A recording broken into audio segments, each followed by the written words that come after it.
todėl visą tai primena sapną.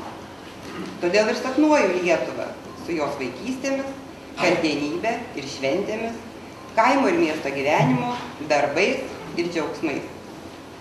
Tai va, tai šis vakaras tam ir skirtas, turbūt, kad pasikalbėtumėm apie Romualdo Augūno sapnus. Na, aš esu toks turbūt asmeninis Augūno knygų sudarytas, nes tai yra 3 albumas, kurį aš jo sudariau. Dabar apie tuos sapnus. Po to knygų aš Romą vis kalbinau, aš žinojau, kad pas jį yra labai archyve daug medžiagos. Jis anksčiau už mane dirbo fotografijai. Ir mačiau, kaip darė manas knygas, kiek daug lieka įdomios medžiagos. Visą rinkom tą medžiagą. Žinot, kai sudarytojai, tai kilo vis tik tai galva, kaip pavadinta knyga.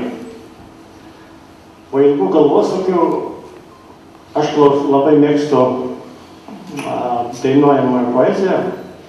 Ir Kostas Smorigino paklausiau šitą: pakelk bičiulį dar po vieną, aš visą naktį sapnavau vaikėzą žaidžiantį papėliai ir atsibudęs pravirkau. Tai va, tai gimė šitą idėją. Toks profesorius Pavekas, vokiečių, kuris yra išleidęs didelius albumus ir padaręs pasaulinės parodas, labai garsias apie moterį, vaikus. Jisai sako taip, kad knygos autorius tai yra sudarytojas, o fotografijų kūrėjas yra fotografas. Va, nes kodėl? Nes pats sudarytojas gauna pluoštą fotografiją, gauna autorių, reiškia, tarėsi su juo, tenka su autoriu kartais pakariauti, nedėkit tą ir tą, kitaip. Labai gerai, kad Romas sukalbamas ir mes kartais aš nusileisdavau, kartais jisai. Tai va, tai aš šį palinkėsiu autoriui, kad dar jisai ilgiau pagyventų, dar padarytų rinktinę savo iš tų visų ir dar pas jį yra tikrai labai daug medžiagos. Galiu visų pasidžiaugti ir visas kolegas pasveikinti, kurie dar neišleido nieko. Per ilgai šneku turbūt. Aš turiu tokią nuodėmę. Tai, man atrodo, raktas į šio albumo visą sprendimą yra viršelėje.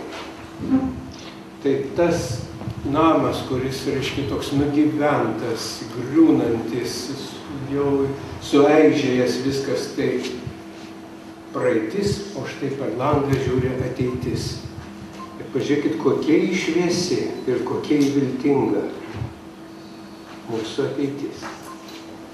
Ir čia, man atrodo, raktas, kuris labai daug ką atskleidžia, kas toliau yra sudėta į tos puslapius. Tai galiu teikti, kad ateity šitas albumas, gal ir jūsų visa kūryba parinkta, bus tiesiog etnologų studijų objektas.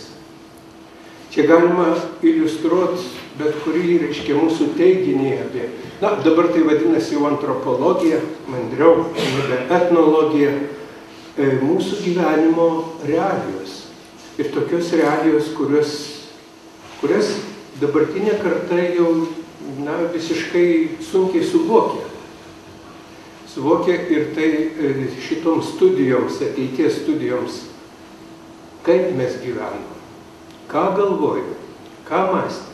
Tai bus nepakartojamas dokumentas. Pagaliau, mielasis kolega Romualdas Kęstutis Augūnas nusileido iš kalnų.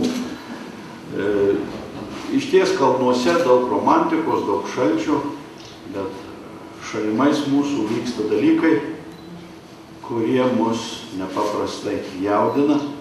Aš nekalbu apie niekingą snoro griūtį, o kalbu apie mūsų gyvenimą ir jo pakiliasias viršūnes, kurias galima lyginti su kalnais.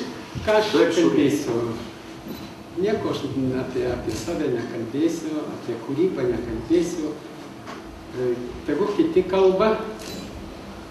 Na, aš tik tai noriu pabrėžti, kad gal man, kaip profesorius kalbėjo čia, kad sėkmė lydėjo, gal ir sėkmė, bet man atrodo dar buvo, kad aš dirbau arba fotografavau savo.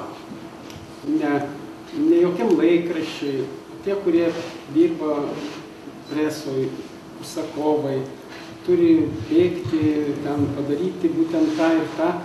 O man buvo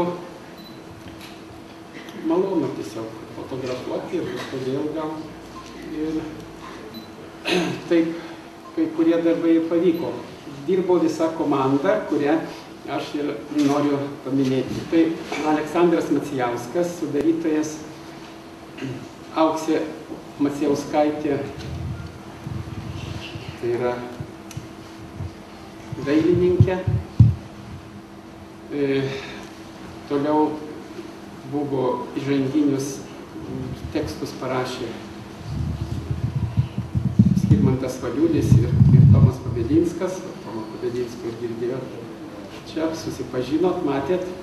Skirmantą Valiulį irgi visi pažinojot. Taip, kad